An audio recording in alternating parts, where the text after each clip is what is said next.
$30 million, price tag and say, oh, do it this way, or do I call SAP? Who do I call?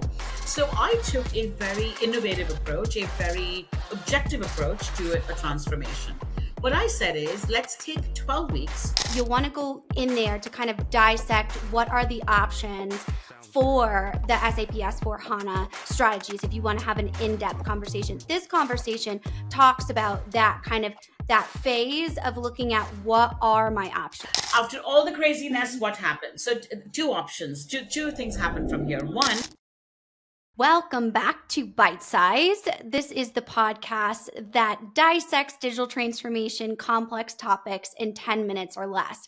I'm your host, Skylar Cheatham, and I am absolutely honored to be joined by someone I deeply admire in the industry, Sana Asher, who is not only an SAP specialist, but has a very niche area in SAP that helps us kind of dissect what are your options and the importance of that really step one in looking at an SAP migration or implementation. So Sana, thank you so much for being here today. I'm so excited to have you. Can you give our audience just a quick introduction and your background, what you do?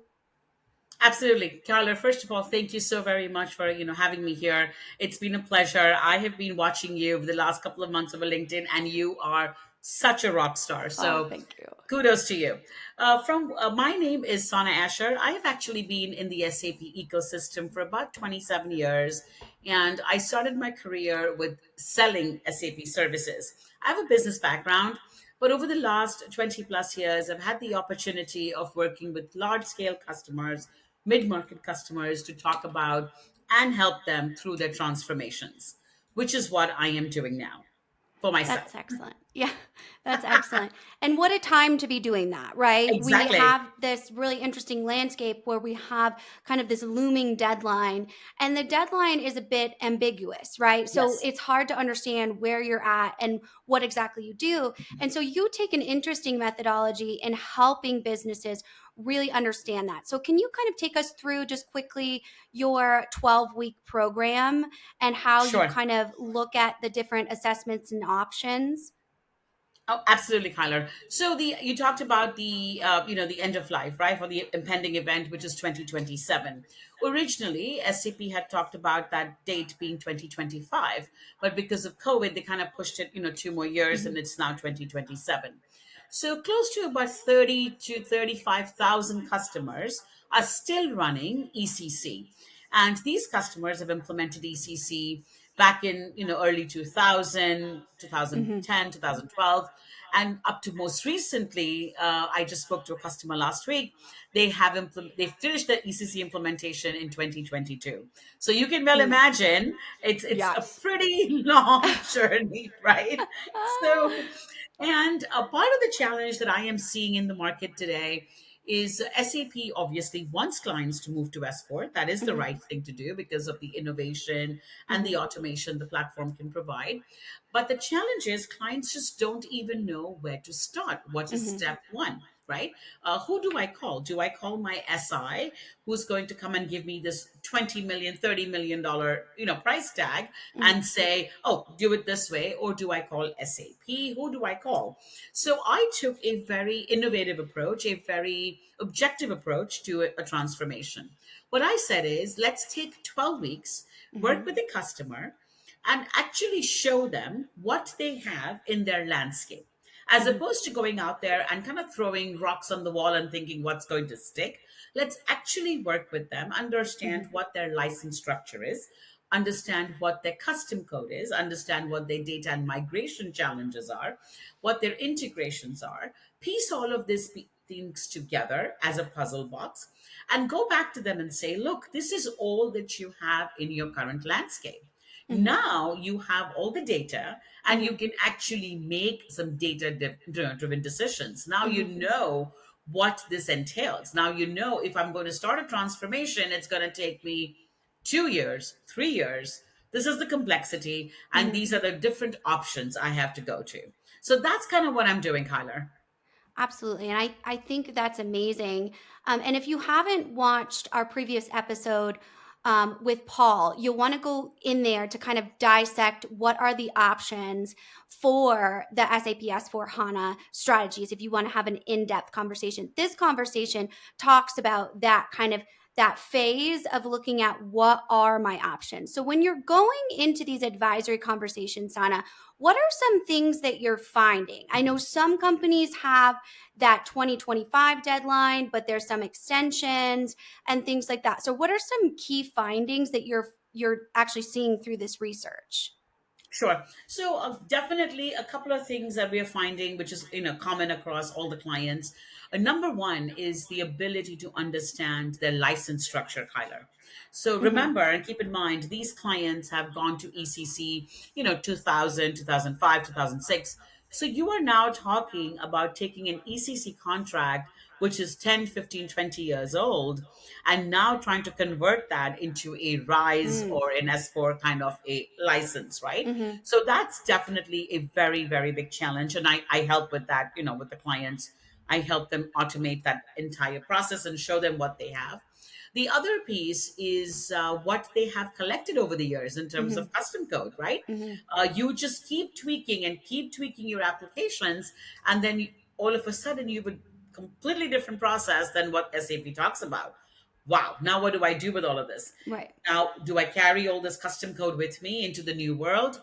What's the point? What am I going to do? Or do I kind of leave it behind and say, I will just do a re-implementation of SAP? So Mhm. that's the other big challenge, that I'm seeing. The third largest challenge that I'm seeing, Color, is around the whole data and the migration Mm. piece. And let Mhm. me kind of explain to you what I mean by that. As these clients are trying to understand what they really want to do, Mhm. the challenge becomes, how do I take all this data?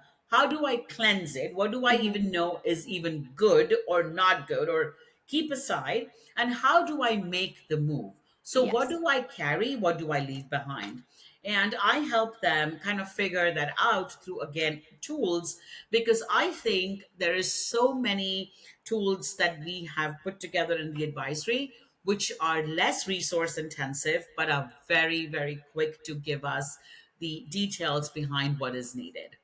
I love that approach. I think that really empowers the business in order to Exactly. take ownership of the project. And that's so important. So I absolutely love that approach. So, just to kind of break down a little bit, what are some challenges you're seeing with clients that are currently on the ECC system? You kind of mentioned that they just implemented it and now it's like, do this Yeah. again. And we're talking about very large, often Yes. complex global organizations that run SAP. But what are some other challenges you're seeing with that system? So the challenge is this is definitely the biggest one, right? Making the move, Mhm. because as you know, S4 HANA is got tons of innovation, tons of automation, right? Mhm. And when it comes down to doing a business strategy, Kyler, companies always want to be at the cutting edge, right? Mhm. So the challenge now becomes, if I want to be the business that's cutting edge, that's doing things better than my competition, I Mhm. have to be on the latest and the greatest. To Absolutely. be on the latest and the greatest, I now have to invest money. Mhm. Now, totally understandable. I can go to the CEO, go to my CFO, make that happen. What's my ROI? Mm. How do I see that money coming back to us or even going to the bottom line in the business, right? How quickly can I get that? Mhm. That's pretty large. That's a very intense challenge, and a very large Right. population of clients are actually worried about the ROI, right? Mhm. And the ROI is, in my mind, very, very simple. Mhm. You do nothing, nothing happens, right? Mhm. You're stagnant, you don't grow, you're fine. Mhm. But if you take a step and you move forward, you are now opening doors to revenue streams that you didn't even think that you were able to Mhm. have, right? Mhm. Innovation, right? Mhm. Automation. So many of the things which are mundane, you can actually automate. Now, with the whole Joule and AI coming in, that's a whole different paradigm shift, right? Within SAP. Mhm. So I think these challenges are pretty big. The clients definitely want to understand how to Mhm. tackle them, but ROI definitely is key. Absolutely. And, understanding that those technologies are opportunities, but it takes work and resources to get there. Yes. which totally makes 100%. There is sense. no magic wand. As much as a lot of times people in the industry like to think that there is, or like to make their clients think that it is, I think it's so critical to be transparent of like, hey, this is going to take a lot of work on our end, the consultants, on the Yes, vendor's end, and on your end. You have to be engaged in this project. So 100%. that's 100%. such a Yeah. healthy outlook.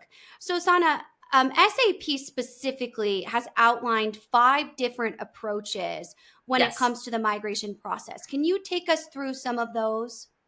Sure. So, I don't want to go into a lot of detail because Mhm, these are five different approaches. One is do a complete greenfield, right? Just pick up everything, move it, re-implement SAP. One is take an approach of brownfield, so take some of the existing pieces that you have, move into, S4. One is, go on public cloud, right, with S4. And there's two others, which I don't have at the top of my head, but I can come back to you with mhm, that.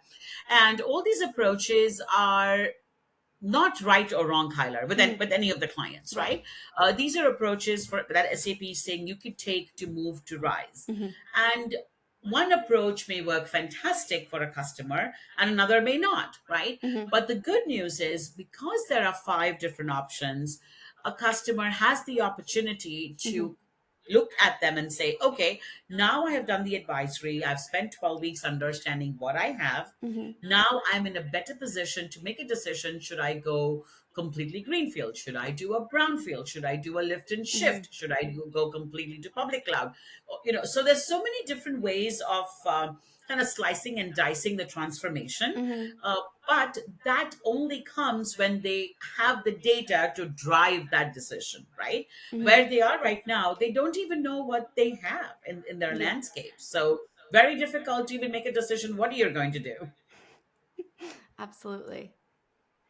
Definitely. So when you do the program, I assume you go in and you kind of help them figure out like which approach they should take, or can you tell Yes. us kind of how you helped guide that?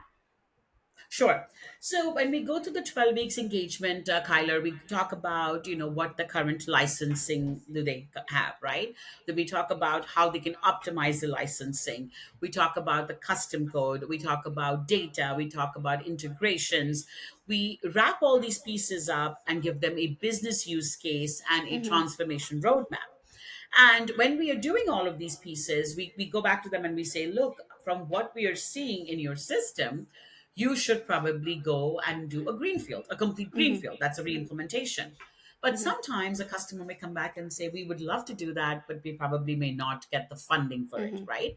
So mhm, then we say, you know what? Then the next best option is doing a brownfield. So mhm, depending on what a customer's appetite is to mhm, do the transformation, we will guide them. And then they probably, they come back to us and say, can you help us implement it? Or they will go to an SI. Because my goal, Kyler, is to be very objective mhm, and very unbiased opinions on the mhm, advisory. I don't want to get swayed by anyone saying do it this way or that way, right? At the end mhm. of the day, the customer has to make that decision.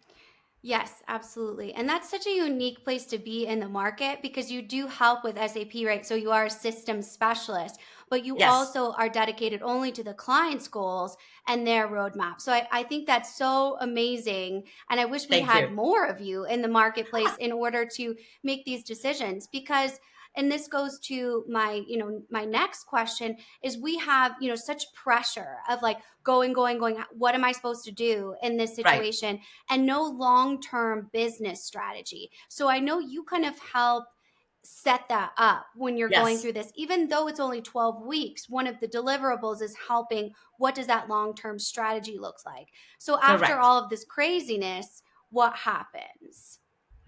After all the craziness, what happens? So two options, two things happen from here. One, a customer sits back and says, oh my god, I didn't even know we had all of these challenges, right? And let's go fix it, and can you help? Mhm, So that happens. Or they're like, I knew we had challenges, did not know the depth and the breadth of it.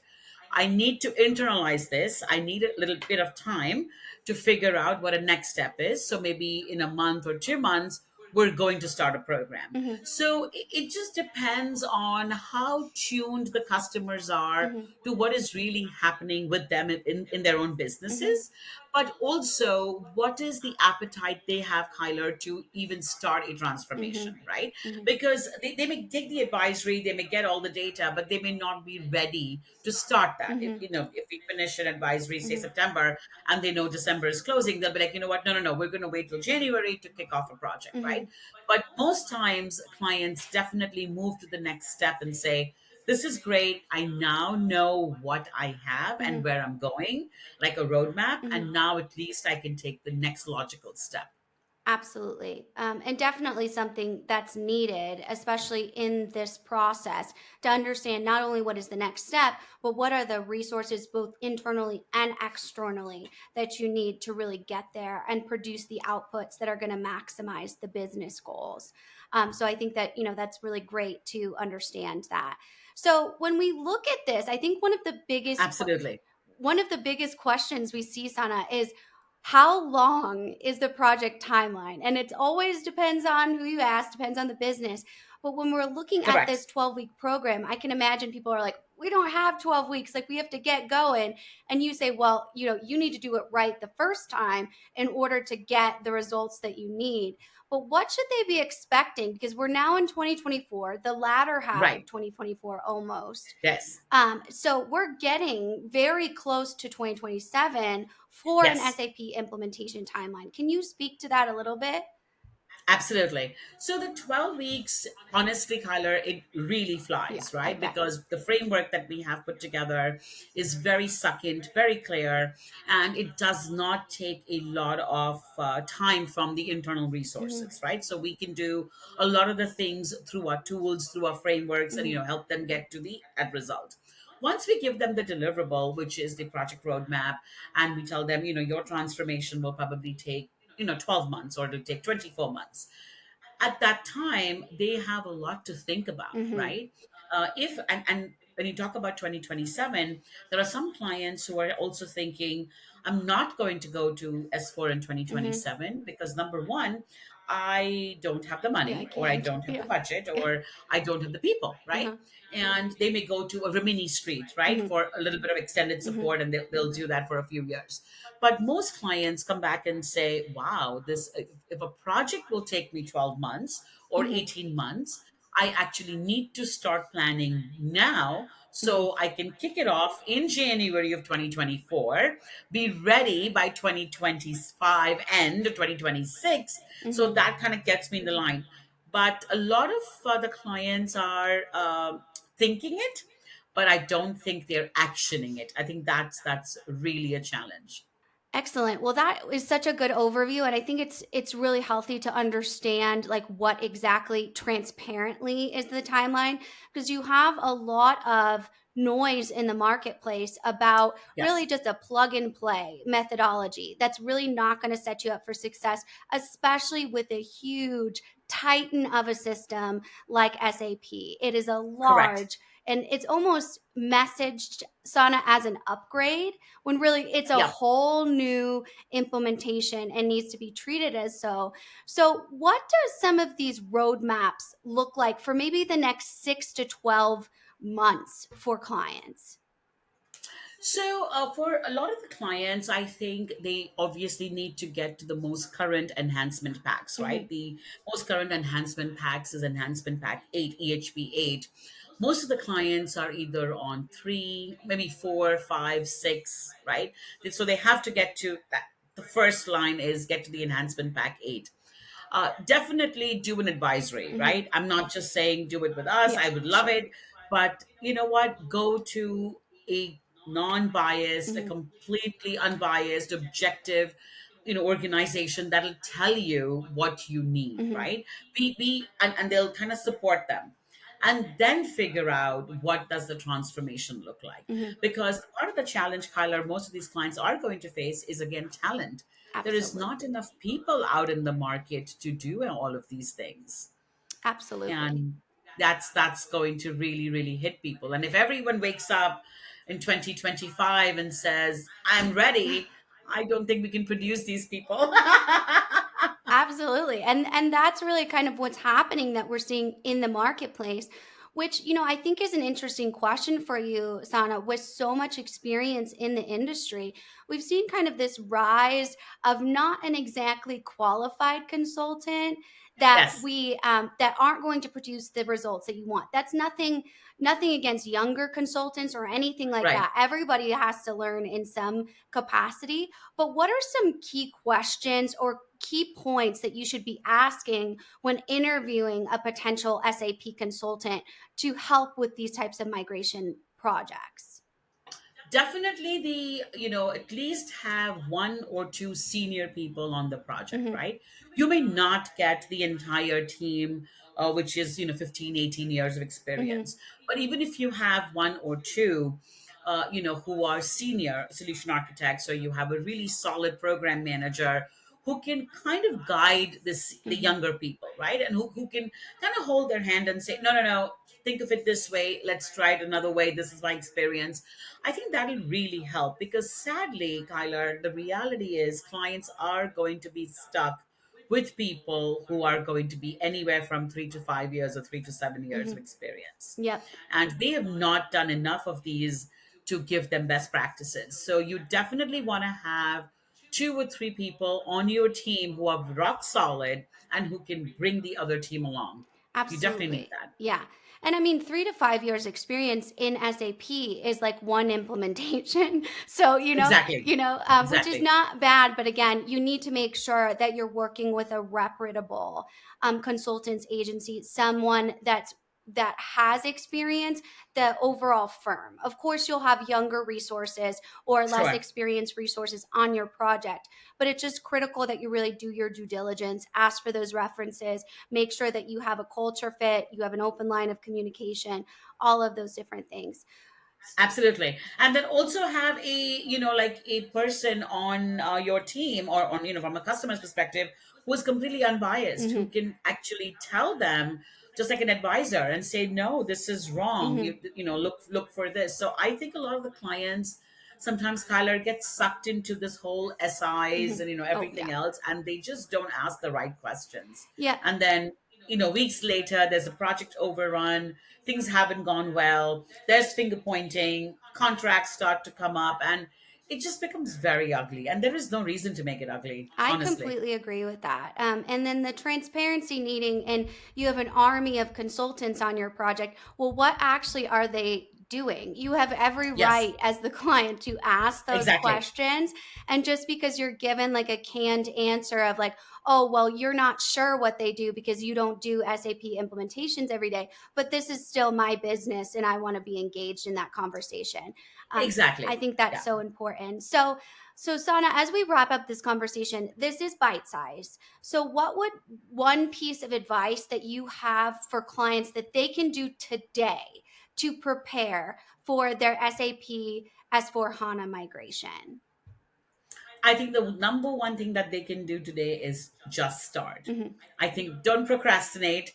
Don't think you have all the time in the world, because you don't. Yeah. Just start. Take the first step. Make the call, Hmm. to your SI. Make the call to independent advisors and say, what is the first step I need to do to get started? Just get started. I think Absolutely. that's the number one advice I would give our clients. That's a great piece of that's a great suggestion, because you don't know what you don't know until you really make Correct. that connection. So, how can our audience get in touch with you? We know that you're active on LinkedIn, which I will link down here in the discussion Sure. notes, or the episode notes, I should say. Absolutely 100% quality thought leadership on Sana's side. So I really hope you are able to follow her. How can other people find you if they have questions about this episode? Absolutely. So, of course, through my LinkedIn profile, and I have my contact information as well as my website. So, very easy to get in touch with me. Excellent. Well, thank you so much for joining us today, Sana. It was a pleasure to speak with you and so many great insights. As a reminder, Bite Size puts out every new episodes every Tuesday and Thursday. So our aim is to make sure that we're bringing a very complex subject into a new audience that's easy to digest and easy to understand. If there are specific episodes that you'd like to hear, please place them in the comments. I always go back and garner those suggestions after the episode, wherever you're viewing today. Please subscribe to our channel to keep up to date on these new innovations in the marketplace. Also, our YouTube channel, you can subscribe to that as well for previous episodes. So thank you again, Sana, and we will see you next Thank you, time. Tyler. It was awesome talking to you. Excellent. See everybody next week.